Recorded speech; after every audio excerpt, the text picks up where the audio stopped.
Ni kijana anayeishi furaha ya kusamehewa dhambi, anayekubaliwa na Bwana, anaitwa kwa jina la Kapakati Kyavakula. Nikawapa usikivu mwema na kuwaambia maneno ya wasaidie vile vile nanyi mpate kubaliwa kama mimi. Nikaweka kipindi kwa maombi, tuombe.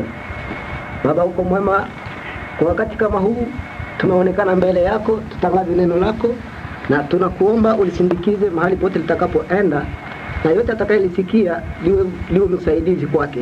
Nikaweka maneno haya kwa jina lako tukufu la Mwokozi Yesu Kristo. Amen. Amen. Basi wasikilizaji wapendwa, hizi siku tunaendelea kuwa na maemisio kwa radio na tuko na objectif tuwaeleweshe kwa nini tunakuwa gisi tunakuwaka. Pourquoi nous sommes ce que nous sommes. Na kwa nini tunaendelea kuwa na ile hali. Na ile kipindi tulikuwa napenda tueleweshe ile kipindi, tutie ile maneno katika watu wengine, isibaki ndani yetu. Kuna andiko moja inanichekesha kila mara, mimi haitakuwa nje tutaisimamia leo. Ni vijana wengine walikuwa wakisoma hii andiko. Sasa tutaisoma kwa Francais na kwa Swahili. Iko katika Wafilipi sura 2. Inanishangaza sana lakini haiko ndio somo yetu ya leo. Wafilipi sura 2 mstari wa 4. Inasema hivi kwa Swahili: kila mtu katikati yenu asiangalie maneno yake mwenyewe, lakini kila mtu aangalie maneno ya wengine. Yaani Paulo aliona kaambia Timotheo, msiko naangalia maneno yenu nyinyi wenyewe, mko naangalia na maneno ya banani ya wengine. Par exemple, technicien iko pale konikala pale, anaweza kuwa anasema vitu vyake vya technicien vyake yepeke na maisha yake ni yake yepeke. Paulo anatuambia nini? Mko naangalia na maneno ya mwingine mtu. Technicien naye na tutakuwa muulizo tunawe maisha yako tunapaswa tujue kama iko hai. Njoo na kutanisha tuko nafundisha hapa na wazo tuko nafundisha wewe iko wiki. Naye amekuwa naye maneno yake nayo tuiangalie. Tusiangalie yeye tusiye peke. Kapakasi tusiangalie yeye tusiye peke, ndio tuangalie na era la protesta ya basebeka watemwa vile vile na wengine nao tuifanye tuiangalie, kisha tunakuwa nasema msiko lazima kwa somo watu amona vya vingine na tuiangalie. Soma tena ile verse bwana. Wafilipi 2:4 inasema hivi: kila mtu katikati yenu asiangalie maneno yake mwenyewe. Habakukataza usiangalie yako, usikuwe naangalia yako tu, lakini kila mtu aangalie maneno ya wengine. Na ya wengine na tu la baridi unaomba unaiangalia. Hawa batemwe basha wao wanaleta kwa batini, tuangalie na maneno yao. Wasilamu nao wanatokea kule na mashapu hapo tu. Na yenye tutiangalie. Wewe usituseme yako na hapo tunasema na kuvia yako. Njoo msiwaje tunajitomaka. Kitabu wa Mungu hii Biblia. Njoo na cha tunasema maneno mingi. Njoo hapa sisi tuko tunatafuta baonesha pourquoi tunakuwa kwa radio na kwa nini tunafundisha mabarabara, kwa nini tunapenda watu wasikie maneno ya Mungu. Haiko maneno yetu. Par exemple, Yesu anasema kitu kimoja. Mbele tuingie msomo ndani. Some Mathayo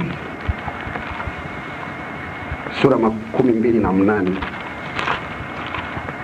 mstari wa 18 mpaka 19. 28:18 à 19. 28:18 à 19 inasema hivi: Yesu akakuja akawaambia akisema, nimepewa mamlaka yote mbinguni na dunia. Kwendeni. Rudia pale, nimepewa mamlaka. Anja 18. Yesu akakuja kwao akawaambia akisema, nimepewa mamlaka yote mbinguni na duniani. Wele, mamlaka ya Yesu iko mbinguni na nini? Na duniani. Yaani mudunia kuna mweko na mamlaka iko nani? Yesu. Sasa nanja tuambia tichipiti Kapakasi. Nimepewa mamlaka wapi? Mbinguni na duniani. Donge wafalme wote viko chini ya mamlaka ya nani? Ya yangu. Endelea. 19. Kwendeni basi mkafanye mataifa yote kuwa wanafunzi, mkiwabatiza kwa jina la Baba na la Mwana na la Roho Mtakatifu. Tunapewa ruhusa sasa twende fanya nini? Twende batiza, tufanye watu kuwa wanafunzi. Sie njo tuende fundisha watu wengine hapo kama hawapendi.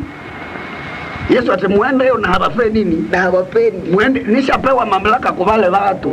Wakatale mwende hiyo. Ndio. Tunasikia Mbukambali walikamata instrument wanatuputsa tulienda wasumba. Hamuko na gombana na sie. Kuko mwaiko na mamlaka kunani? Ni. Na atasha pewa ile mamlaka wapi? Mbinguni na duniani. Ndio naambia tuchipite alo. Ndio sisi iko kisi tuko maimbo yake zinasema kamata. Na roho 4 di matin tunaenda kamata Roma. Sababu tushapewa mamlaka mbinguni na wapi? Na duniani. Ya mfalme wetu hivyo tunamuonesha iko na uwezo na mamlaka ya kututuma tuende tufundishe. Ndio tuko natafuta tuambie kuko vitu vyenye tuko na poursuivre na vyenye tunapaswa tumie. Sasa batabionea kwa nani hivi? Wewe tenda fundisha kwa mamlaka bataonekana ni wanani? Wewe tenda simamisha maneno ya Mungu ni wanani isipokuwa Chipite na Kapakasi? Sasa turudie mverse yetu. Turudie pale. Kuko vitu vyenye inaomba tusikilize na watu wasikie. Hatutaangalia maneno yetu sisi wenyewe. Tutaangalia na ya wengine na wengine. Kisomo wenyu nacho tutakiangalia. Sisi tuseme yako naomba tuseme kwa maneno yenu. Chipite habashwi Biblia. Mimi ndio niliandika. Mwingine mtu mmoja wakati niomba bepende kuradio yake anasema, "Mimi usikwenda nasema kwa somo hapo." Niko nina kamata kuradio yako kwa nini kama sifundishe Biblia? Ambuko journaliste kuradio kuna kwa watu gani? Sio kwa kuna kwa watu wa journaliste. Ile kweli. Maka nikatale jina wa journaliste na kuradio kuna kwa kama nini? Wa journaliste wasemaji. Soma Timotheo ya kwanza, ya pili sura 2 mstari wa 15. Turudie pale. Neno la Mungu linasema hivi: dumu kujionyesha kuwa umekubaliwa na Mungu, mfanyakazi asiyeona haya, ukifasiri vema neno la kweli. Hapa hii andiko tumesema kwa urefu. Na tuko napenda tuingie en profondeur. C'est pourquoi kwa neema ya Mungu tunawatakia usikivu mwema. Na tunapenda tufae mikutano. Masiku zinazokuja tutakuwa kwa Denis Paluku, Mungu akipenda. Masiku zinazokuja tutakuwa masali ya Sere Wayo, ya Sabu Taliria. Masale zeba anaweza tuitika msababu kuna zingine zeba anazitumaka kukua kama viko na akili mingi. Lakini mbele tuanje zile mikutano, tunatafuta tueleweshe vitu fulani katika hizi maandiko. Biblia inasema kitu kimoja pale: dumu kujionyesha ya kwamba umekubaliwa na Mungu. Inamaanisha Chipite angeliona kukuwa na kubaliwa na Mungu ni kitu cha kuonesha watu. Hawakusema dumu kuonesha watu ya kwamba wale watu washe kubaliwa na Mungu. Siki kuexplique ku radio niti ushe kubaliwa na Mungu. Hii verse yenye niko na exploiter yenye tuko na zungumzia, Chipite wanamwambia wana Timotheo, dumu kujionyesha ya kwamba umekubaliwa na Mungu. Ile ni nukta numero 1. Nukta numero 2, mfanyakazi asiyeona haya. Ifo tunatumika pasipo haya, na hatutasikia haya si relemo. Kweli kweli tunaelewa vyenye tuko wako. Kitu ya 3, tufasiri vema neno la kweli. Tukiona mpasteri fulani kuna fasiri vibaya neno la kweli, tutafanya nini? Tutaangalia ile maneno yake. Tukiona pasteri anafaa uashirati, tukiko na mwenyewe na fasiri vema neno la Mungu, hasharatikaki, haibaki. Sasa vile batabioneaka kuba nani? Sasa wanasema muende mkafanye watu kuwa wanafunzi, batabioneaka kuba nani? Ifu Kapakasi na Chipite na bapelere wenzao bakuwa bakwanza wakusema tuende tukatangazie watu neno la Yesu, tubafundishe, tudumu kuwafundishe kuwaonyesha ya kwamba Mungu Yesu iko na mamlaka mbinguni na duniani. Alors Chipite iko na deni ya kudumu kujionyesha, atonesha vyenye watu wengine hawajui ku Yesu, kumafundisho ya Yesu kama hawavijui, yeye ndio anapenda wavioneko. Mwingine mtu aliniambia ati Chipita mnapenda bakuna bapiga sababu ya Yesu. Wewe kama hao unake beba napigwa juu ya Yesu, utone yeko. Si ndio tutakuwa mfano na tutakuwa naangalia kama tulipigiwa kwa nini, tulichukiwa kwa nini. Na chenye chiko na kutesa, tu ne sais pas l'approbation, être approuvé par Dieu, si c'est quoi? Haujui kama Mungu kukubali mtu ni nini. Na ndio chetu tunapenda kuvalorize. Tunapenda kuonesha kukubaliwa na Mungu ni kitu cha maana na cha mkubwa sana chenye wajene hawajui. Na Mungu ati muchionyeshe nyie Chipite, mfungule watu wako akili, wasentir, waone kunyie kukubaliwa na Mungu ni kitu cha mzuri. Rudia mwele verse njo tuende kukamata watu mzuri, watu sikie. De Timothée 2:15 nasema hivi: dumu kujionyesha kuwa umekubaliwa na Mungu, mfanya kazi asiyeona haya, ukifasiri vema neno la kweli. Kitu cha kwanza ndio tutasimamia kwa kwanza, tudumu kujionyesha ya kwamba tumekubaliwa na Bwana. Wakati Chipite kama esprit ya kupenda kukubaliwa na Bwana, mimi nakuwa mwele hamu, Mungu anafurahi. Nikuwe na nukta ya pili, nikutanike banikute nishapenda kujionyesha ke nishakubaliwa na Bwana. Njoo ba garçon, ba fille, ba papa, ba vieux, bajiuliza huyu anapenda kuonyesha ke kukubaliwa na Bwana ni nini? Anataka tuambie ke kukubaliwa na Bwana ni kitu gani? Chenye kona hatekana opwe iko naendelea kukazana, watu wajue ke Chipite ati yeye kukubaliwa na Bwana ni kitu cha mkubwa sana na ni cha kudumu amu. Mimi nawaambia, niliwapatia tena example hapa. Watu hawatauzaka saibu kama venye zisaibu hawaipeleke kwenye kuko watu na kudumu kuionyesha ke iko bien. Watu hawatauzaka kristal kama mwenyezi kristal haifanyie publicite. Watu wa Celtel wanalepaka franga kulipa, manatengeneza mapankarte hapa kusha kuya mai yanaendeka baba shida kwa naandika kwa mambo afya.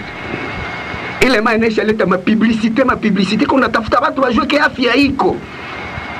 Ionyeshe ke mai yenyewe ni ya mzuri. Ndio sio unaona gisi mko na depasser franga kufa publicite yao. Unajiuliza ni nini mai yenyewe ni ya namna gani? Iko tofauti kwingine.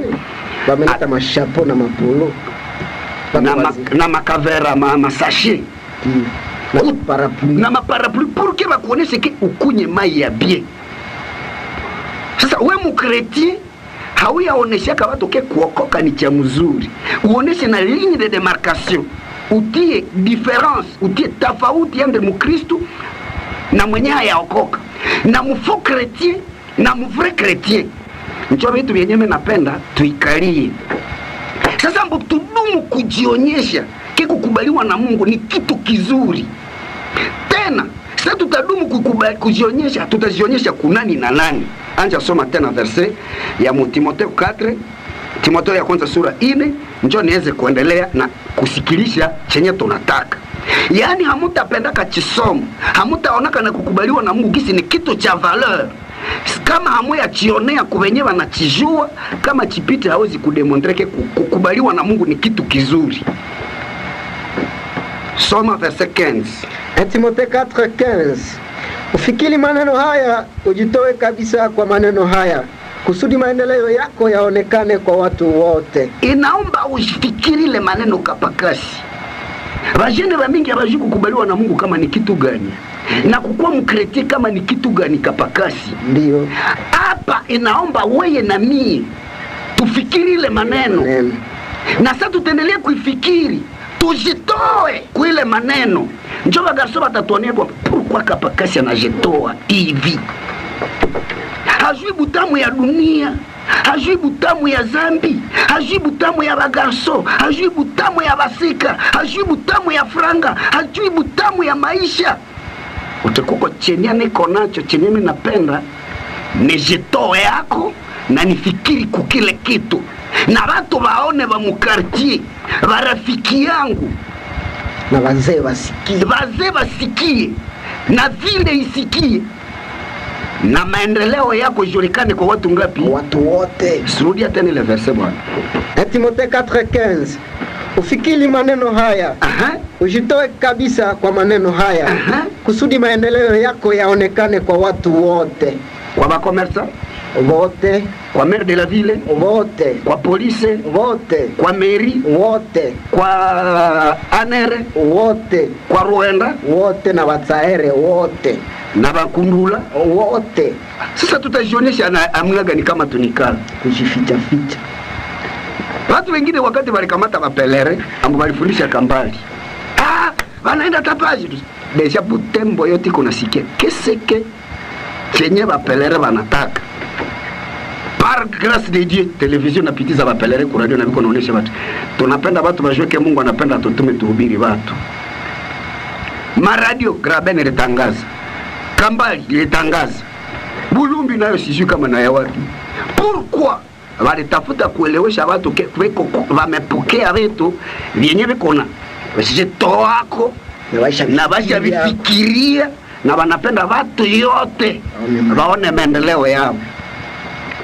Si tunabambia avec perspicacité yetu konaona optique na cible yetu kwenye tunaenda Butembo na Kongo, il faut tunitumikako et jouer que tuko na maendeleo, même s'il y aura de l'opposition, même hata kama kutakoka kusema tunakatala, tutatoka na objectif, tutadumu kujionyesha kwamba tumekubaliwa na Bwana. Hatuseme wewe njoo jionyeshe, si njoo tukuoneshe, si kukubaliwa na Bwana, c'est une bonne chose, iko kitu cha valeur na chakabambi wewe hauchijui na tutafikiri. Rudia kwanza Mkenzi, mimi nishaona kosa watu habari sikia mzuri.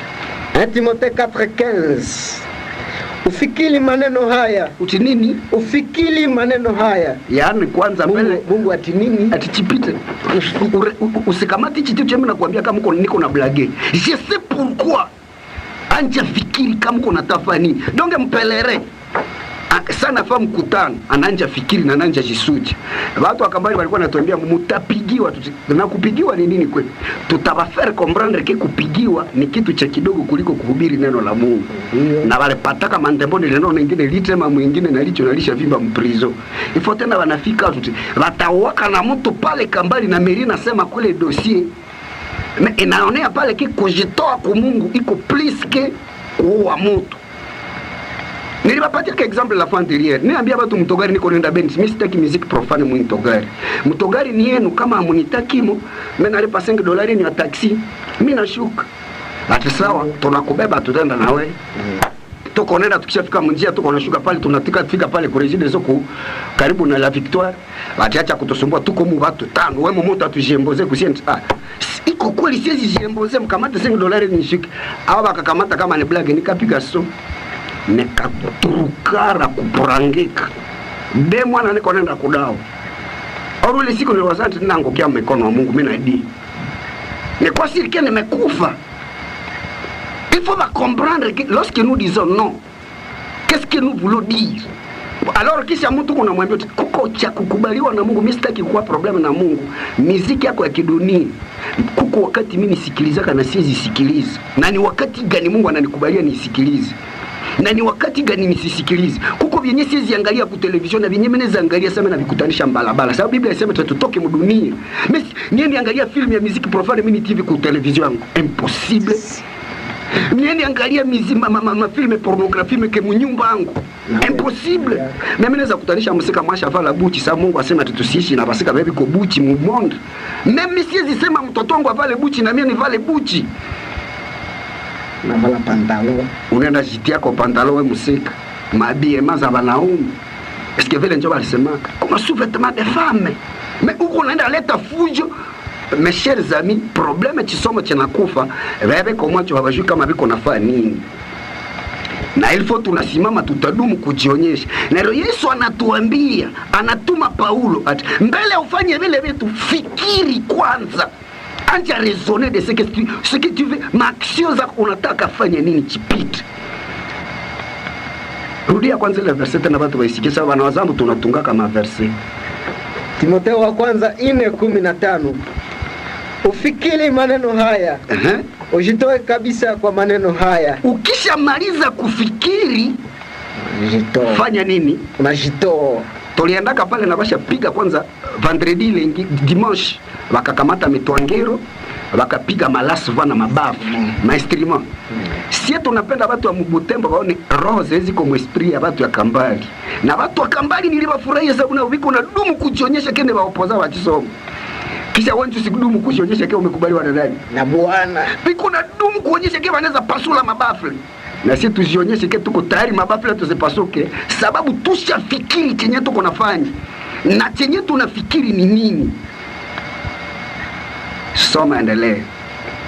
Sasa tushitoe kusudi maendeleo yako yaonekane kwa watu wote. Ili ukishafikiri na unajitoa. Sasa alikuwa nakula mabox. Unaweza tebale bagasome walikuwa nawapiga mangumi hapa jike niko napiga mtu sababu akusema chandikia fundisha kisomo. Wanajua na wanajiuliza question yenye tabakia mkartie Kambali.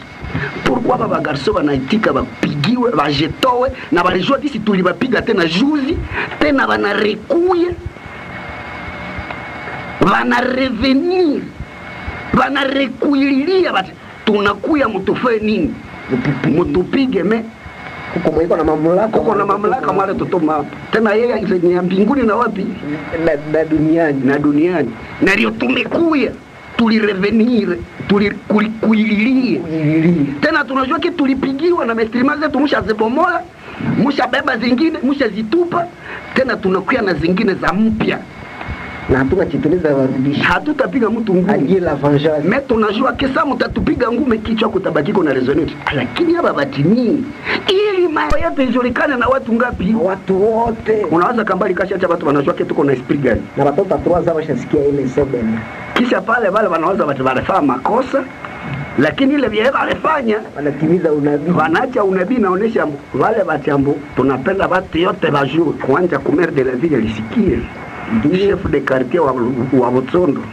na Beni wachagala ashasikie ambo Butembo kuko watu wate wanapaswa wafundishe watu na watadumu kujionyesha na objectif ya vile vitu ni nini wakati tunajionyesha. Soma verse ya chini 16. Ujiangalie mwenyewe na mafundisho yako. Habasema muangalie wale kwanza. Ndiyo. Wewe mwenyewe unajitoa ujiangalie na mafundisho yako. Endelea. Dumu katika maneno haya. Iba uikalie maneno. Sababu wale walipigiwa Kambali. Kumbe tunasikia tena ke basha revenir, basha rekuya mutere, basha rudia pale. Wanadumu tena kukuya. Na wanajitoa. Endelea. Maana kwa kufanya hivi utajiokoa mwenyewe nao wanaokusikia. Pale ndio tutaokoa watu wa Kambali. Donc sababu watu wa Kambali wiko na sasa iko naonesha ke wiko tayari kuokoka. Wakitunyamaza na tutakuwa tunajiuliza tuko na sema wanakuwa mkudu. Dawa haifike kwa midonda. Ni kusema Mungu anatudanganya kati sasa tunahubiriaka tukijionyesha tukidumu watatuona jinsi tuko naendelea maki anatuwai ajapana nyumi baba wenyewe wataokoka jinsi na wao ushafani ushaokoka hatutokoaka Butembo na jenesi haitokoka kama hayanje tuonea kwa Mungu mwetu alishetoa na mwewe alitusikilia yako fo batemba amizilima wana comprendre bapelere batini nilikuwa nishabatangazia kinda mianza hapa Butembo na mbele nifanye mianza ndafanya mikutano ya na Coran Bible. Mimi nafanya exposer kuonesha qu'est-ce que le Coran. Pourquoi tunasema Waislamu bakwe ba Kristo? Sababu Qur'ani hiyo yenyewe unawaambia kiti Muislamu wa kweli naomba nasoma Torati na Injili, Zaburi na manabii. Tena Qur'ani inasema Muislamu wa kweli inaomba aende uliza maswali wenyewe walisomaka vitabu mbele yake na njoo wa Kristo. Na Muhammad alikuwa anaambiliwa aende uliza maswali wa Kristo, wao walisomaka vitabu mbele yake. Na haizi enda kwa Mungu kama hataenda uliza wenyewe walikuwa kana Biblia mbele yake. Kila Muislamu mwenyewe hakubali kuuliza ile maswali wa Kretien atenda kama moto Qur'ani ve. Bon, il faut tunafungula vile vyote tuna démontrer peuple pourquoi tunapenda la Bible na pourquoi Corinne a valorisé Bible, inasema eti Bible ni kitu cha mkubwa. Kuwasaidia Waislamu wasikuwa nasema Biblia imeharibika. Na wataelewa pourquoi. Wanakosaka mwata wafundisha. Wapasteri biko pepe watawafundisha. Tunapaswa tuikalie tudumu kujionyesha na tuprouver peuple ce que nous voulons. Tueleweshe watu kukubaliwa na Mungu ukishepata etacha kunafundisha na wengine watu nao wanaokoka. Sasa niko nenda mwile point. Kapakasi wamekuambia msa utadumu kujionyesha, garso mwingine anakuona keko garso sahihi. Uko na mapotentialite saa zake, uko na mafakulte za saa zake, uko na bote ya saa yake. Sasa najiuliza, pourquoi huyu anajitoa? Mungu ni nini? Ni nani? Iko ai? Na anakuwa muhamu ya kutafuta kujua ule Mungu wako na anaokoka. Na hata aonaka chile kama huoneshe maendeleo yako kwa watu ngapi? Kwa watu wote. Kwa watu wote. Baba, mama, papa, jeune fille na jeune garçon. Ukiona zambi ngali na kutamkia ni parce que si vetu kuna chitoma chisomo, hatia kuproveke chisomo chiko butamu. Haya vutiwa. Sikia verset ya pale yule verset 11 na 12. Mbele niingie pale kwa vitu vingine. Mwe Timotheo 4:11-12. Inasema hivi 11. Maneno haya uyaagize na kuyafundisha. Hii maneno ya agize na kuyafundisha. Mtu asibeue ujana wako. Sasa uko natajionyesha kwa watu, mtu asikudharau. Kuko par exemple watu wamezoka litex. Atichipita nende. Akasumbua abantu bobore msino sefo. Watu wakambali, chipite ni nani? Wapelele ni banani? Nous devons waeleweshe ke mtu asidharau que personne ne méprise ta jeunesse. Endelea. Lakini uwe mfano kwa waamini katika neno, tukue mfano muamini na katika mwenendo, na katika mapendo, na katika imani, na katika usafi. Wasiende kukutu kutirikisha kila siku unashinda huko mchafu. Mimi chipita nishakataa moto za mameza kama njoma nini zile za kizungu hizi. Asiezi vala bambu. Ndio mtu mama anakuambia cha kusuko mchafu, mkoke naangalia chipiti. Tunapaswa kukua safi. Na mpelere tukimkuta anakuwa safi, tunamwambia utaonesha watu nini? Dumu kwa mfano kwa vijana wa mkartier no garçon nawa. Porque wache jeunesse na yeye tuke mkretiana kwa propre.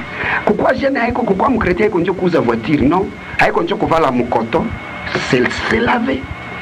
Croire à Christ, avoir la foi. Rudia kwanza mwetu wenyewe. Kisha njoo niingie pale mkelindi. Maneno haya 12. Mtu asibeue ujana wako, ubie mtu asizarau ujana wako. Lakini uwe mfano kwa waamini katika neno. Hawakusema waamini njoo kwa mfano kwa wewe. Wewe chipite kamata mfano. La kuangalilie eko. Endelea. Na katika mwenendo. Na mwenendo bakuna kuangalia kumchipitia kata mbatre. Na katika mapendo bakuonesha kitu ya un garçon qui a de l'amour. Na katika imani. Na foi, ukwe na imani katika Kristo. Na katika usafi. Na usafi sikose. Nenda kutanisha mashidi na yala kukinywa moto. Mehota mosoro. Ngaliacha na kiafundisha Bwana Yesu kisi anaokoa. Utaelewesha jeune garçon na muna. Nilifaa jeune nilala kuveille. Libre na yala mosoro. Kumbe wana comprendre en cas d'activité. Sababu bapelere banatumikaka. Mwingine mgaso wetu mmoja. Wanaacha mulavadere na shafisha mitogari. Wanawazaka mbakisha maliza kushafisha mitogari atenda kwa tirimbalabala. No, c'est faux. Tutamwambia tu sasa umemaliza kazi kwa propre. Na sasa huko mkazi usiende na mangoza propre tena mnini? Mkazi usioneshe foli. Dumu kuonesha ke kuokoka ni kitu cha bien. Sasa mimi nawaambia watu watajua ke kuokoka ni cha bien namna gani. Niliwaambia mjuzi hapa siku zilizopita. Na mnifuate kwa Radio Sport mercredi nitakuwa pale. Na jeudi tutakuwa kwa Radio C'est Trop Bon na 20h kwa débat. Vendredi nitakuwa pa 19h30 hapa kwa Radio Graben. Tuko naendelea ni maneno. Samedi nitakuwa kwa Radio Liberté 20h30. Na dimanche nitakuwa kwa Radio Liberté 19h35 30. Ele mabepende tuko na kuzingine maradio tuongeze zingine maradio. Donc semaine mzima tunapenda tuikomplete. Usikose sauti ya 4x4 kwa radio. Peleres Sans Frontières kumbe kwa niko nakuambia chenye tuko nacho comme objectif. Il faut mairie na joie que tuko, il faut charité na joie que tuko, il faut commerçant na joie que tuko. Pourquoi? Kwa kujionyesha tutajiokoa na tuko nokoa wenye wanatusikiliza. Abakomersa kama hawajui Mungu na wanazarau Mungu, ce n'est pas problème yao, problème ni yabo chipite. Hatia fikiri yetu kwamo na hatuko na jitoa kwavyo. Bajene garçon banajidoni kupesi na kudroge parce que usole chrétien. Mwingine mtu alikuwa ananichekatia anasema hawaya aonaka Kristo kama ni nani. Anja tusomea Petro ya kwanza sura 2. Les gens n'ont pas encore compris. Petro ya kwanza sura 2 mstari wa 3. Waisome usikie siko na butamu wake pale. Yenye watu wabaya sikiaka. Petro ya kwanza 2 mstari wa 3. Ikiwa mumeonja ya kwamba Bwana ni mwenye neema, huyu yeye anasema ikiwa mumeonja ya kwamba Bwana ni mwenye neema. Si français lisema, si vous avez goûté que le Seigneur est bon. Yani Mungu anaonja waka. Kuko bagarso be habaya onjaka gisi Mungu ni wabutamu. Me bashaonja wizi. Bashaonja tumbako. Bashaonja bangi. Bashaonja washirati. Ndio sana onja kubangi anasema omweni kwe mushira na niko nafuta bangi napunguza mafikiri. Nishaona mgarso mwani tika sababu ya kuonja kubangi anitika kwe mushire na nakuwa kuvifunza sababu alionjaka bangi tena niko na bonne santé. Niko nalala mshireji. Uko mtoto wa patron sababu ya kuonja pombe unakuwa nalewa na unagonga mtogari. Meno naisha na mkimya. Uko mtoto ulikuwa nenda Chine. Ulikuwa nenda Bangkok, ulikuwa nenda Hong Kong. Unaendaka na Kinshasa. Mepombe unakudetruire sababu ule kuonjaka. Na Mungu naye watu habaya nini? Habaya monjaka. Si vous avez goûté que le Seigneur est bon. Mungu ni wa kuonja. Kamata Zaburi 34 verset 9. Pale nilipima kupapita pale. Na niliregrete nilikuwa nawaza kesho nitakuwa na emission nyingine kwa Radio Soleil, mais hatuyaelewana na watu wa Radio Soleil, mais kesho kumbe tungelikuwa na nyezi 0 metre tu progresser. Na mercredi kwa espoir tuna progresser. Na jeudi ku donc tusikie yenyewe iko. Faut watu wa sentir que Mungu ni mwema. Psalm 34 verset 9. Hapa iko. Ogopeni. Hauipate verset nyewe. Nimepata. Soma Psalm 34 verset 9. Inasema hivi. Soma witi maana yake mara moja. Inakuwa witi. Aha. Onjeni muone ya kuwa Bwana ni mwema. Some pale pole pole. Onjeni muone ya kuwa Bwana ni mwema. Ifo inafaa tufanye nini? Tuonje. Onjeni muone ya kuwa Bwana ni mwema. Watu wenye habaya onjaka Mungu hawatajua kisi Mungu ni mwema. Onjeni muone. Batoneaka kunani kapakazi. Si batakuwa nioniaka kumini. Ndio. Batamuonjeaka kunani. Sie njobe tutachaka wanaona ambo Mungu ni nini? Ni mwema. Ambo kapakasi alikuwaka hivi, leo iko hivi. Kapakasi alikuwaka hivi, leo iko hivi. Butembo ilikuwaka mo hivi, bapelere bametia mo hivi. Bataonjeaka vile kunani?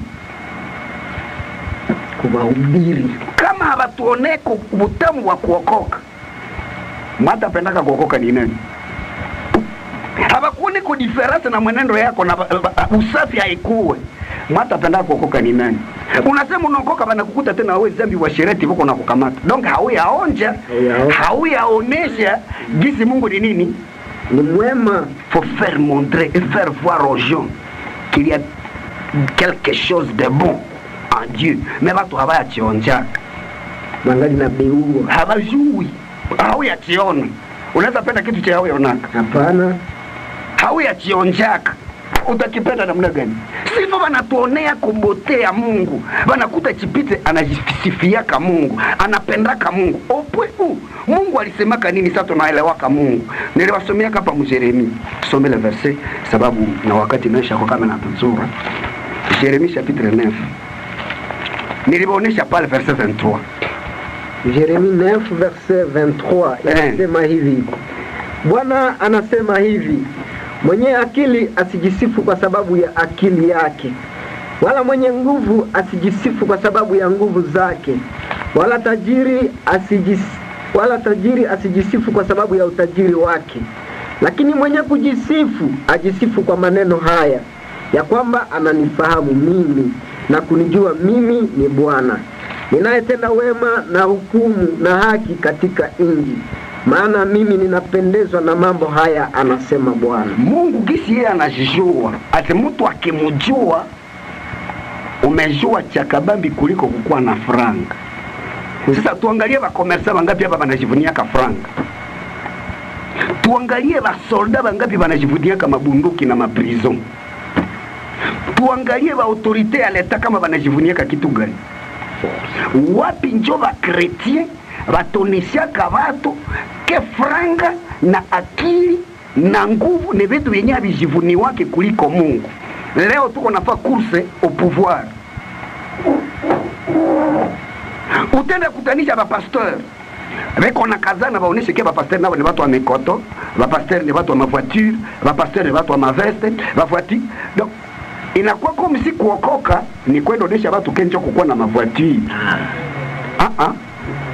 Ninazungumzaka na maire de la ville. Nilitembea kama Belgique. Nilitembea Belgique. Ce n'est pas ça le christianisme.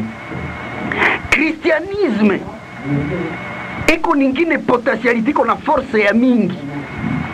Naomba ioneshe watu ke kujua Mungu ni cha mkubwa kuliko kukua na franga. Siku moja tulikuwa ku problème ya droit de l'homme, wakati tulikuwa na problème na maison Calitex. Watu wa droit de l'homme bananiambia bati Chipite, faites attention. Tu n'as rien à dire devant Calitex. C'est une personne de grande valeur, c'est une autorité. Haujui hauna franga, hauna nini, olie umurespecte. Nikasema si murespecte kwa kitu kuhubiri make ni kutokurespecte Calitex. Ile ko doctrine gani, wala iko deontologie gani, wala iko mkode penale ya wapi? Mwana kuambia msijui kisi kwa babangu na ni mtu mkubwa kumia niko na franga za mingi kumia ni nani? Mimi hana mamlaka deva parole de qui? De Dieu. Kuko mkubwa kuliko yeye. Wakati nilikuwa nasema kueveshe sasa inakuwa na chaka kuna kwa taka nini chela mesa. Rachitosha hapo no, hauna respect kwa autorite ya mesoma. No. Mwali kuambia wala nisiheshimie ni nani? Aske niko na jina na connaissance yenyewe sasa yake konayo hapa Butembo. Hapana. Niko na mitogari apate, niko na franga ziko nazo. Na watu waiko na chunga bapata waiko na chunga. Mais devant la parole de Dieu il faut anajimilia, anajishusha. Ndio Mungu anatafuta kutuambia kujua Mungu iko plus que kukuwa na franga. Ushaonja chile, ushachiona, utachioneaka kunani. Watu wa Mungu wao walielewa kabile. Wakaelewa kile quelque chose de grande valeur. Kuko vitu vya mkubwa, vya na vitiu. Ndio sasa mimi naona mpatron ananizarau sana, niko na ubiri chisomo. Mimi nasema huyu patron ilifo mimi namfungula kwa kichwa. Tena haitakuwa conflict. Sababu wanasikia kama tulikokotana na watu wa Calitex. Mimi siwaza ke kuko guerre na kuko conflict. Abo banachaka chisomo tuchenendelea kujipanua. Sasa nasema mkande baba ya bale na bukidikada. Maradio zinasema na maprizo zinasema na peuple etajote chepa nagombania ni nini? Chipiti ati maneno ya Mungu ni ya kuhubiri watu wangerijua Mungu kisi anasema kweli, sababu kuko probleme yenye konatokea mbele. Na ile probleme ni kweli, na porque aoneshe ke ni kweli hata ogopa kusema, meme atafikiri na atajitoa kule maneno, sababu maneno ya Mungu ni ya mkubwa kuliko franga. Maneno ya Mungu ni ya mkubwa kuliko akili. Combien de garçons bashenda kuma université banafa plus de 25 ngabe kona tsendoka ku masomo sababu ya masomo. Watu ngapi biko nila fa makarate na maexercice pour que bakuwe na nguvu. Wakapi wanapitaka mvusendo sababu ya kutafuta franga. Wakati mtu anapita mvusendo masasi niko napiga anaonesha valeur ya franga. Na Mungu naye atisema mko napita maprobleme, mko napigiwa na kufundishikifungiwa sababu mlienda hubiri watu. Mko naonesha valeur ya maneno ya nani? Ya Mungu. Pale mko naonesha watu Mungu kama ni nini. Mko na wafungula kwa akili. Nilibambia mwingine mgarso mwale nionaka. Nikamwambia ati garso na nionaka Chipite. Usiwaze niko mpumbafu, niko bogara, nipo bishani garso na mimi na reconnaître que niko garso wa bien. Meme hata wengine banaliniita, mwingine alitaka telefoni hapa ati Chipite hao ya hawa. Wewe hivi na hivi nikasema je sais kama si hao pourquoi. Ngeni kuna jitia kwa condition foni wewe mfie mweko vierge. Wengine ambo no, ile haiko problème bila kuangalia moi je sais qui je suis. Mimi najua kese que je suis na beauté yangu na personalite yangu yenyewe na chamla sasa zelala na mwanamke mwasha kwa na mwanamume mwingine mbaraka. Tena mimi napaswa choisir, mimi nakuwa na goût na choix personnel yangu parce que je me qualifie. Na mwele qualification yangu au mwe nikatale kuoa na nisioe gisi sitaki. Mimi nioe gisi nilipenda sababu nina jisistifia. Na mimi najua Mungu wangu ananipatia valeri yangu na kutokoa wangu haiko dhambi. Lakini kuko nini chenye mimi natafuta? Foni onesha bajene ke dhambi haiko bien na kukuwa na fabu mbaraka haiko bien. Unawaza na mimi sikuwa napenda basika? Sipite nano na musika na bwana. Nitimie mimi nasimama na mbalabala mimi na musika napita, mimi nasimama naangalia kiumbe cha Mungu, mimi nasema Mungu, mbona ulitengeneza kwa musika mzuri? Sasa mimi namwangalia, nita basi si yenyewe asamu asharibika. Mimi vile vyote mimi napenda kuonesha ke hatu basika wale tunaonesha ke kuko cha butamu na cha mzuri kuliko mbaraka na kukua vierge ni cha mzuri devant Dieu. Sababu Mungu anajua kuokoka kama ni kitu gani na importance yake kama ni nini. Mimi hawe acheonja. Siliacha verse 70. Rudia kwanza verse yenyewe. Unasema hivi. Rudia ya Mzaburi 34 verse 9. Verse 8. Onjeni muone ya kuwa Bwana ni mwema. Ilifo unaonja na unaona gisi Bwana ni mwema. Kama hawe yaonja, unaweza sema kitu chiko butamu? Hapana. Chenye hawe yaonjaka. Jana Garsuki kuta bwa shereti unakuia butamu, hawe yaonjaka Mungu gisi dididi ni mwema. Nero chipite atiambu mie ndaonjesha wapi? Mwingine mgasoka kaniona kaniambia no chipite mko bayuma haujui kitu, nikasema sasa kitu gani chenacha naona mimi naona shuza mikoto 3 iko napita murava iko na saa ya bia matelefoni za bebao beda bwa vitu vile bebao vitakufa hapa sasa hivi. Mimi nishalala mu hotel, mimi nalipa sasa $50 par jour. Nishaisahau kwa hotel kusiku mimi nalipa sasa $50 par jour. Mimi kwa pa Butembo nishakuwa sasa mwenyewe kulalaka mu nyumba yenyewe.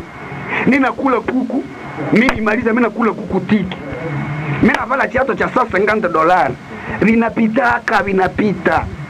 Neti na vipindi kumwezi tunafika kunipo nalipa $300 par mois wakati tunalipaka vipindi wakati vinakuwa hapa. Sasa unakuwa na vipindi witi ku radio. Vya busiku na vya mchana unafika ku $300 par mois. Ile $300 par mois kudimwa ni combien? $3000 haiko radio. Sasa mtu anakupita kwa jambo yako mnaenda mvoitire sasa. Haujui valeur ya kufundisha kama iko yapata gani par rapport na voiture yako yenye tazeki. Moi je travaille pour l'éternité. Na ninajua siku mwanda toka kuna zote zani shafanya kundabisahawaka. Manyama zote zani nilikulaka beni ningali nazikumbuka. Nishasauka. Manyama zote zani shakula kambala ningali nazikumbuka. Za kujiliza nishasauka. Ningali shakulia kunini Nairobi ningali nazikumbuka. Lakini matendo yenyewe niko nafanya ku Jésus. Niko naandikiwa mbinguni pour sa gloire à cause de la foi en Christ. Kuyenye Jésus alinifanyia kama tavioniaka kunani kwa kuna kwa bajene beba nasimama bana prouver watu nile basomea la fois antérieure ku Moïse alisoma kama somo ya mkubwa, soma Actes des Apôtres chapitre 7. Nilikuwa napenda muite leo, mimi leo hamtaita, mimi nakatala kuita. Soma verset 20 mpaka 22. Actes des Apôtres 20 mpaka 22. Actes des Apôtres 7 verset 20. Ndio. Wakati ule Musa akazaliwa, naye alikuwa mzuri sana mbele ya Mungu.